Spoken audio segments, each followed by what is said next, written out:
მოგესალმებით. დღეს ვისაუბრებთ კომერციულ უზრუნველყოფაზე და იმედი გვაქვს, რომ რაც ამ ეპიზოდში ვიტყვით და მოგაწოდებთ ინფორმაციას, იქნება თქვენი სასარგებლო და საინტერესო. გამარჯობა ლიკა, გამარჯობა. ჩემთვის ერთ-ერთი ყველაზე კომფორტული თემაზე საუბრობთ და განას წინა ეპიზოდებში რაც ვთქვით არის უბრალოდ კარგი გამოცდილება დავაგროვე ერთ წლის განმავლობაში ამ სფეროში და კარგია რომ ამ თემასაც ვეხებით. პირადად მე საცხოვრებელი მიმართულებით ვმუშაობ სულ და არ მაქვს გამოცდილება კომერციულ უზრუნველყოფის ბაზე მუშაობის და ბევრ საინტერესო რაღაცას გავიგებ შენგან დღეს, როგორც მაყურებელი. ხო, სხვათა შორის სიმართლე რომ გითხრა მეც რა დავიწყე ამ სფეროში დასაწყისში, რატომაც ცოტა ვფრთხოდი ამ სფეროს კომერციული ცოტა ის ცირთულესთან იყო ასოცირებული ჩემთვის და მე რა შევეხე ვერ შევადარებ განაის სტუდიას კარგი, მაგრამ ბევრი საინტერესო ნიუანსები არსებობს ამ სფეროში, კი ბატონო. რაღაცა კითხვა-პასუხით გავიაროთ, ხო, ეს ჯობს. აი, რას ნიშნავს კომერციული უზრუნველყოფა და რა ტიპებს მოიცავს, მოდი ვთქვით. კი ბატონო, რაც შეეხება რას ნიშნავს, ანუ კომერციული სიტყვა პირველ რიგში ნიშნავს, რომ ანუ ბიზნესი ურთიერთობა ამ ფიზიკურ პირს ან ბიზნესს, ხო, აქედან დავიწყოთ. ანუ ბიზნესი ქირავებელი არის ბიზნესი, სხვადასხვა ბიზნესი, მაგას უკვე გააჩნია სპეციფიკას, ხო? და თვითონ რა ტიპის არის ამ ბიზნესის სახეობები, როგორც საოფისი, ასევე სავაჭრო მიმართულება, ხო? ანუ სავაჭრო მიმართულება ძირითადად პირველ სართულებს ეხება, კორპუსის პირველ სართულებს და უწევთ ანუ ასე ვთქვათ, გზაზე რაც არის ფართი, კიდევ ვიტრაჟული იყოს, კიდევ ცოტა არავიტრაჟული, ანუ მაგათთან ამ ფაქტების ქირავება. ანუ ბიზნესგან განსხვავებით ეს არის და საოფისე რეალურად შესაძლებელია იყოს რამოდენიმე სართულით მაღლაც და მეორეს და ზევითაც, მაგრამ როგორც წესი ეგეც მეორე სართულის და მესამე მეოთხეს არ ცდება, ასე ვთქვათ. ნუ ეს გამიგია რომ საოფისე მე-10 სართულზე ყოფილა, მაგრამ ანუ კომერციულად ფიქრობ უფრო ხელმისაწვდომი თავისი ბანერით და რეკლამით რო იყოს სტომატოლოგია თუნდაც ესთეტიკა, ანუ მეორე სართული არის მაქსიმალურად მესამე. და საოფისე ასევე შეიძლება იყოს ბინაც. ხო, აი მაგ შემთხვევაში ზუსტად მაგას ვიძახი, რომ სტატუსის შემთხვევაში, ანუ საჯარო რეესტრში შეიძლება რომ კონდეს მეორე მესამე სართულს ბინის სტატუსი და გაქირავდეს როგორც კომერციულად, ანუ იქირავოს ბიზნესმა თავისი მოგების მიღების ბიზნესით. და პირველი სართულის შემთხვევაში, ანუ აუცილებლად სტატუსი როგორც წესი 10-დან 9 შემთხვევაში არის კომერციული სტატუსი აქვს და ანუ ქირავებელმაც და გამქირავებელმაც ეს სპეციფიკა რაც არის განსხვავებით ბინისგან იცის რომ არის ცოტა სხვადასხვა ანუ ამ შემთხვევაში ემატება გადასახადი დამატებით ღირებულის გადასახადი თუნდაც ამით დავიწყოთ ანუ ქირის შემთხვევაში გაყიდვის შემთხვევაში და ცოტა ასე ვთქვათ სპეციფიკა არის განსხვავებული ბინის ქირასთან შედარებით შეიძლება კარგასიც გაქირავდეს თავისი მოწყობით და ასე შემდეგ. ეგ არის ერთ-ერთი მნიშვნელოვანი განსხვავება, ასე ვთქვათ. კი. და ასევე ის, რომ საცხოვრებელი ბინის შეძენა უფრო ემოციურ კუთხეს უკავშირდება, ვიდრე კომერციული იდეებთან. ხო, ანუ ემოციებისგან შედარებით დაცულია, კი, იმიტომ რომ აქ პირდაპირ მოგებაზე ხარ ორიენტირებული და შენთვის მნიშვნელოვანი არის კონკრეტულ ლოკაციაზე შენი ბიზნესი როგორ იმუშავებს. და ანუ ცოტა სხვა კვლევებია მან საჭირო და ბევრად რთულიც არის რაღაც ხვი და სამწუხაროდ ადამიანების დიდი უმრავლესობა ხა ჩემი თვალთახედვით რასაც ვხედავ, ძირითადად უფრო ორიენტირებული ბინები შეიძინონ, ვიდრე მაგალითად საინვესტიციო შემთხვევას ვიძახი, ვიდრე კომერციული ყიდონ და მერე გააქირავონ რა. იმიტომაც და ამიტომაც ანუ მაგას თავისი მიზეზები აქვს, ხო? ბინის შემთხვევა ისეთია, უფრო ხშირია, ანუ მოთხოვნა რა თქმა უნდა უფრო მეტია ბინის მსურველების, კიდევ უცხოელი იყოს, კიდევ ქართველი, ანუ ბაზარი ბევრად დიდი არის და ბიზნესის ბაზარი ბევრად უფრო მჭიდრო არის, ასე ვთქვათ და უფრო ცოტა, მაგრამ სტაბილურობის მხრივ ხა მე რომ მკითხო კომერციული ფართის გაქირავება თუნდაც არ უნდა იყოს ცუდი იდეა და ძალიან არ უნდა ჩამორჩებოდეს ბინებს, მაგრამ ამ შემთხვევაში ქართულ ბაზარზე მე რასაც ვაკვირდები ეს წლები ჯერჯერობით ბალანსი საერთოდ ვერ არის. ძირითადად უფრო ფინების გაქირავებას და ყიდვაზე და გაქირავებას უფრო ორიენტირებულები არიან ადამიანები, ვიდრე საოფისე სივრცის თუნდაც კომერციული სავაჭრო სივრცის. და ყველაზე მთავარი რა არის კომერციული უძრავი ქონების შეძენის დროს?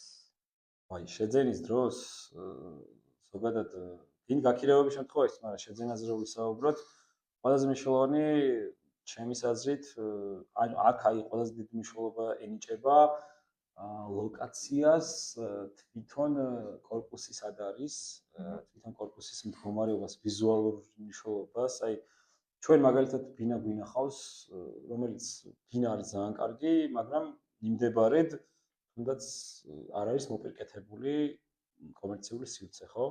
ძირითად შემთხვევაში თუ არა, ხშირ შემთხვევაში ეგრე ხდება, რომ დეველოპერი რაღაც თავის ვალდებულებას არ ასრულებს, ან მერიასთან რაღაც შეუთანხმოება ხდება და უკვე მაცხოვრებელი ცხოვრება, მაგრამ კომერციული სივრცე არის ძალიან, ასე ვთქვათ, მიგდებული რა, როგორ გითხრათ, ესე უხეშად რო ვთქვათ, მიგდებული, იმიტომ რომ არ არის მოპირკეთებული და ის სამუშაოები არ არის და შესაბამისად ეგეთი კომერციული ფართის შეძენის სურვილი ძალიან ცოტა იქნება, იმიტომ რომ ვიზუალურად თუ გზა არ მიდის კარგად, ხო? თუ შენი ბიზნესისთვის ხალხი ძალიან უნდა გაწვალდეს, რომ შენთან მოვიდეს, რა მნიშვნელობა არ აქვს რა ბიზნეს გახსნი, ამ შემთხვევაში აი მსგავსი ფართის გაყიდვა ძალიან გართულდება, რაც კიდე იაფიფასი დაადო, იმიტომ რომ აქ ხო როგორ არის ნახე, რო ყიდულობ ბიზნესი უყურებს, რომ ამ ყიდვისგან, ამ ჩადებული ფულისგან ხვალდაზე და რაღაც პერიოდში მიიღოს მოგება, ხო? შესაბამისად, ისეთი ქონება რომ შეიძინოს იმ ვალდებულებებით, რომ აი დეველოპერი ეუბნება მაგალითად, რომ რაღაც ერთ წელში აქ ყველაფერი ესე იქნება, როგორც არის დაწერილი თავშოთ, ხო? ამ შემთხვევაში ეგ რისკს იღებ, რომ როცა ყიდულობ, რომ ეგ მოხდება თუ არ მოხდება, ხო? და შენ გირჩევნია, რომ იყიდო ისეთი ფართი, სადაც მოწესრიგებულია ინფრასტრუქტურა და შენი ბიზნესისთვის უფრო პრეზენტაბელური ადგილი იპოვო. შესაბამისად, ამიტომ ძალიან ბევრი კომერციული ფართი, ასე ვთქვათ, ვერ იყიდება და ან მოთხოვნა მასე არ არის.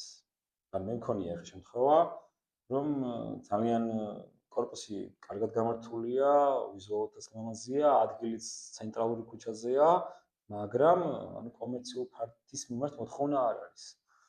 იმიტომ არ არის, რომ იქ ანუ ბიზნესის სექტორის წარმომადგენელმა ყველაზე კარგად იცის სად იმუშავებს თავისი სფერო, მნიშვნელობა რა აქვს, რომელი სფერო იქნება.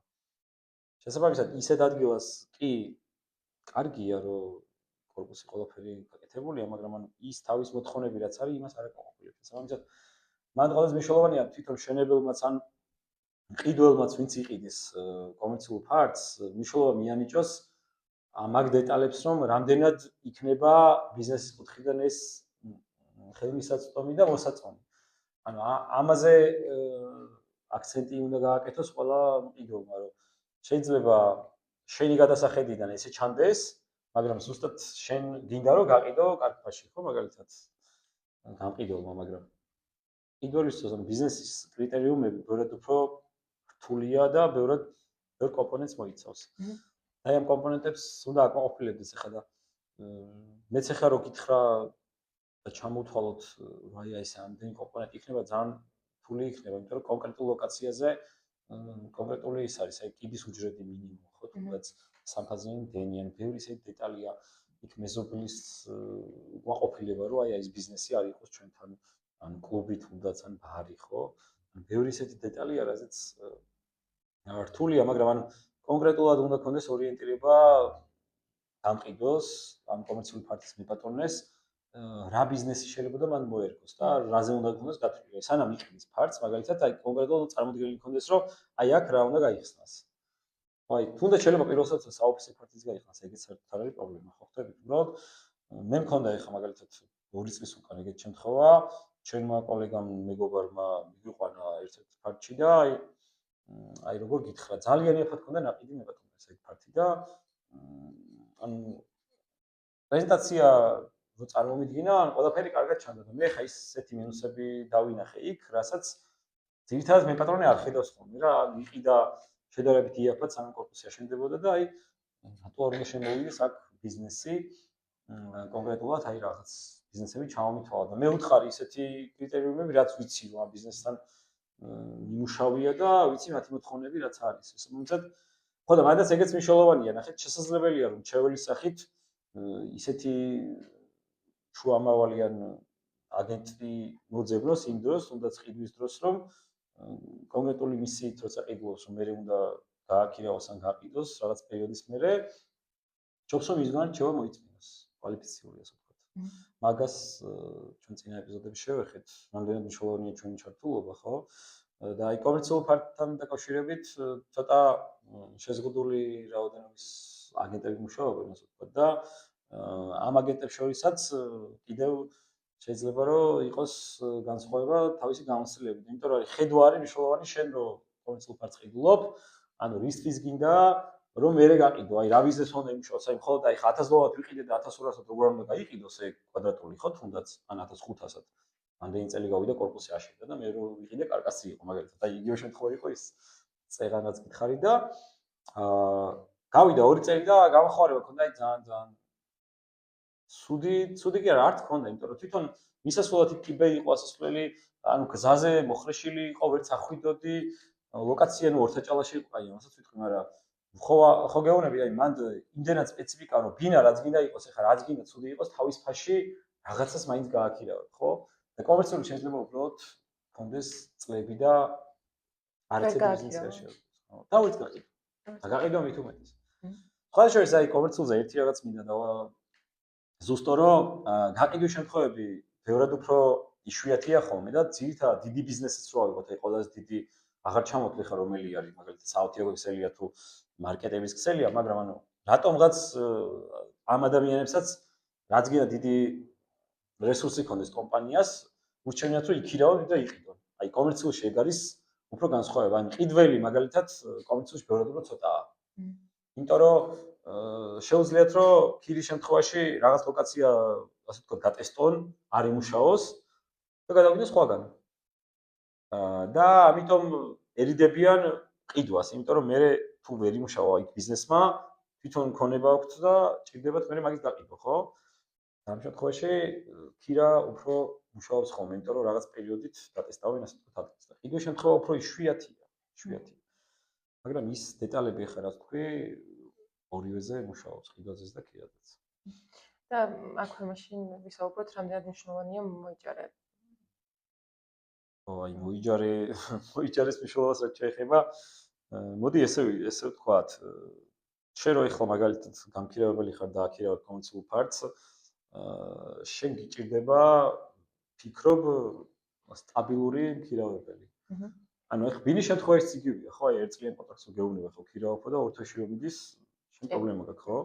მაგრამ კომერციულზე უფრო ხო, აი ხა კომერციულ შემთხვევაში ნახე როგორ არის, კომერციულ შემთხვევაში თან ეხა თუ კარკასის მდგომარეობაში არის ეს გასაქირავებელი ფარტი, შენ საშეღავათო პერიოდს აძლევ აუცილებლად იმ ბიზნესს, ხო? აი გინდ მარკეტის სამარკეტო ქსელი იყოს, გინდ საავთიაქო ესთეტიკას სულ ერთია, ხო? აი პერიოდი ჭირდება სანემატო და თავის სპეციფიკაზე მოსაწყობად, ხო, ბიზნესის და ეხა ნახე, ამ ხელა რესურსი რო იხარჯება, შენ ანუ საშეღავათოს აძლევ დაახლოებით 1-დან 2 თვემდე, ხო?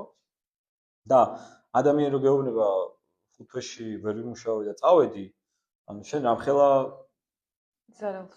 ხო, რისკი გაქვს და აი ყველაზე კიდე თავიდან გაქვს ეს ყველაფერი მოსაძებნი და აი ეგ არის რომ რისკი თვითონ გამქირავებლისგან არის ის რომ შენ კარგად აარჩიო და ის ბიზნესი კარგად ხონდა შესწავლილი, რაც შენს პარტში უნდა შემოვიდეს რა, ეგ არის ძალიან მნიშვნელოვანი.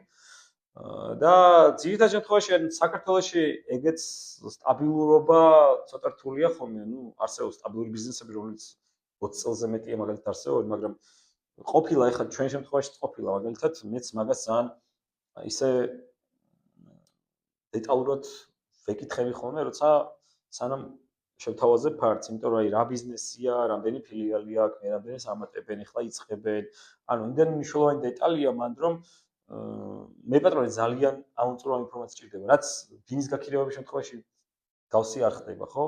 ანუ ზოგი მეპატრონი არის, ის შემთხვევაში გეკითხება წარმომავლობაზე და შემდეგ, მაგრამ კომერციულზე ბევრად უფრო ისეთი კითხვებია, რაზეც შენ აუცილებლად უნდა იცოდე, როგორც შუამამა პასუხი რა. ვფიქრობ, მან რესურსი ბევრად უფრო მეტი გჭირდება, რომ შენგან იყოს ჩართულობა და შესაბამისად ეს ყველაფერი მე უკვე დეტალურად რომ ის უკვე მეპატრონეს აქვს უკვე ისეთი ინფორმაცია, რომ გადაწყვეტილება შეუძლია მიიღოს. რომ აი რამდენი ხელი შეუძლია ამ ბიზნესმა იმუშაოს, ამ ლოკაციაზე რატო და ასე შემდეგ. აი ეგ რისკი ეგაა, რომ აი გახსნა ბიზნესი და 5 თვეში უი აღარ, აი ხილბოსტანი ავიღოთ მაგალითად, ხო, აი ყველაზე ესეთი, რომ თან უკვე უბნებში ყველგან აპრობირებულია ხილბოსტნების ამბავი და რეალურად აი ეგეთი ბიზნესი მაგალითად ძალიან ხშირად გახსნილა და 5 თვეში დაკეტება. და აი მანდ არის სპეციფიკა ის, რომ აი თქვენ რამდენად კარგად იცით ეს ლოკაცია, რომ გამქირავებელიც შვიდად იყოს, რომ რაღაც პერიოდით გააქირავებს და ყოველ წამს არ იქნება მოსაძებნი ახალი ქირავებელი, ასე ვთქვათ. ეგ თულია და ხშირ შემთხვევაში ბევრი ბიზნესი მაგის გამო დაკეტილა, ეხლა თან მაგალითად კორონას შემდეგ კიდე შეიცვალა რაღაცები, ონლაინ გადავიდნენ მაგალითად ბევრი ბიზნესი საოფისეს თუნდაც და საოფისეს მოთხოვნა ისაც არსებობს, მაგრამ ასე ვთქვათ, ეგეც ის არის, რომ აი შეიძლება იქირავონ ბიზნესი ვითარდებოდეს და უცებ გადაწყვეტონ, რომ აი თანამშრომლები ონლაინში გადავიდნენ სახლიდან და აღარ დაჭირდათ ოფისი მაგალითად, ხო? და ამ შემთხვევაში ეხლა გამქირავებელი მაგას არ აუდება, ხო? ანუ რომ რაღაც კონტრაქტი აქვს რაღაც პერიოდი და ეგეთი რისკები თან ის არის და შესაბამისად ეგ მიზეზი არის ზუსტად რომ ბინების ყიდვას ამჯობინებენ, ვფიქრობ. მეპატრონები რა ვისაც საინვესტიციო ფული ჩააბანდოს, ვიდრე კომერციულ ფარდს. თუმცა ვფიქრობ ჩვენი ქვეყანაშიც ვითარება ხოლმე უფრო კარგისკენ განვითარდება და მეტი ბიზნესი მოიკიდებს ხოლმე საერთაშორისო კომპანიებს ბევრი შემოვა და ასე ვთქვათ, ეგ ბაზარიც ბევრად უფრო საინტერესო გახდება. იმიტომ რომ მხოლოდ ამ ბინების აშენებით და მხოლოდ კორპუსების ბინების გაყიდვებით რაღაცნაირად ეს ბევრად უფრო საინტერესო სფერო არის, იმიტომ რომ შენ ბიზნესი რო ვითარდება იქ თავის მოგებას ბიზნესი წერს, შენ შემოსავალი გაქვს როგორც გამქირავებელს და რაღაც უფრო ადრენალინი უფრო მეტია, ასე ვთქვათ, რა ბიზნეს გაქირავების შემთხვევაში. ანუ მე ჩემი გამოცდილებით მაგას ვამბობ, რომ ერთი კომერციულის გაკეთებული ხელშეკრულებაა, ბევრად უფრო ისე მაქვს კარგად გააზრებული და სასიამოვნოდ, ვიდრე 5 ბიზნეს გაქირავება გაყიდვა რა. ჩემი გამოცდილებით ეგრეა და იმიტომ რომ ბიზნესი რო ვითარდება, ქვეყანაც ვითარდება ეკონომიკასთან არის მიღული ძალიან. ცოტა გზად ვილაპარაკე. აი ბოლოსკენ რა არჩევას მიცემდი იმ ადამიანს, ვისაც ახლა უნდა რომ ან შეიძინოს კომერციული უძრავი ქონება, ან დავს. ნახე, მოდი აქედან დავიწყოთ რაღაც თემის დასაწყისიც ეგ იყო, რომ მე ცოტა გულდაწყვეტა მაქვს იმაზე, რომ ადამიანები უფრო მეტად ბინის ყიდვას ამჯობინებენ, ვიდრე კომერციულის და მოდი მაგ ადამიანებს ურჩევ, რომ რეალურად კომერციულის ყიდვას ძალიან კარგი პერსპექტივა აქვს და სტაბილურობის ხრივად შეიძლება ბევრად პერსპექტიული იყოს. თუ ყიდვის დროს აი ბევრ დეტალებს გაითვალისწინებენ და ჩართულობა ჩართავენ პროფესიონალის რჩევას. ეგ ერთი. რაც შეეხება მქირავებელს, მქირავებელმა ჩათვალე, რომ ძირითადად კომპანიამ ძალიან კარგად იცის, სად უნდა თავისი ბიზნესი და რომელ ქუჩაზე და რომელ ლოკაციაზე იმუშავებს კარგად. ძირითადად იციან. შესაბამისად, მქირავების მხრივ ეგ როგორ გითხრა, ეგენი უფრო კარგად აწესებენ თავის მოთხოვნებს. ანუ მე ამ შემთხვევაში უფრო ლოიალური ვიქნები იმ ადამიანებს, ვისაც უნდა რომ იყიდონ და საინვესტიციო მე გააქირავონ. რომ აი მანდ არ შეცდნენ რა, ეგრეთ ძალიან მნიშვნელოვანი, იმიტომ რომ ბევრი ეგეთი ადამიანი მინახავს, რომელსაც უყიდია კონკრეტულ ლოკაციაზე რაღაც იაფად თუ ძვირად მაგას მოდი თავი დავანებოთ და შემდეგ დიდი ხანი ვერ გაუქირავებია და არიან მოწუწონე პოზაში, რომ აი ჩემი ფართი ვერ ქირავდება და ვერ ხვდება რატო ვერ ქირავდება რა. ხო და რჩევას რაც შეეხება, ამიტომ აი 100-ჯერ გაზომით და ერთხელ გაჭერის მუღამი ჭირდება კომერციული ფართის ყიდვას.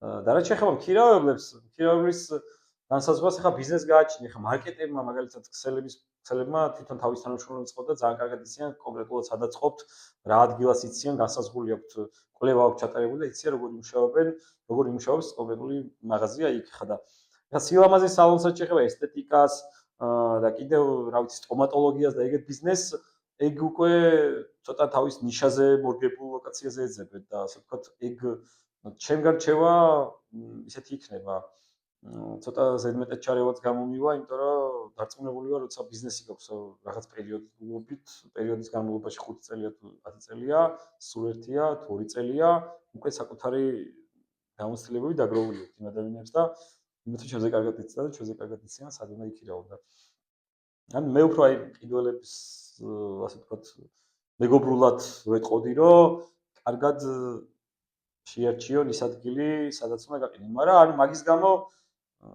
თავი არა არიდო და აი ბინა უფრო უსაფრთხოა, ცოტა ეგ კიდევ ერთი მიზეზი რატო არის ბინა კიდევ უფრო მეტად რთული, იმიტომ რომ ყოველ წამს კრანი გაფუჭდა, მეზობელი ტოქსიკურია, ან ბევრი ისეთი დეტალია, რაზეც რაც კომერციულთან არ ხდება რა და აი ეგეც ის არის, შეგიძლია შენ ახლა უცხოეთში იყო, აქ ფული დააბანდო, კონკრეტულ სტაბილურ კომპანიას ჩააბარო, შენი ფართი, ან თუნდაც აგენც და შემდეგ უკვე შემოიყვანო კონკრეტული სტაბილური ბიზნესი და კონდეს ყოველწამიერ ჩართული არისო, რომ აი ჩიპის ფული გაქვს ჩასარიცხი თუ ასე შემდეგ, არ შეახსენო ხოლმე, იმიტომ რომ ბინებზე ძალიან ბევრი ისეთი კურიოზული შემთხვევებია ხოლმე და ქირავების შემთხვევაში, რომ კომერციულებზე ეგ შეიძლება რთულად მოსაძებნი იყოს ქირავებელი, მაგრამ სტაბილურობა არის მან და ამიტომ მაგას უნდა დავფიქრდეთ თვითონ ყველანი და ჩვენი აზრით ახლა ამ თემის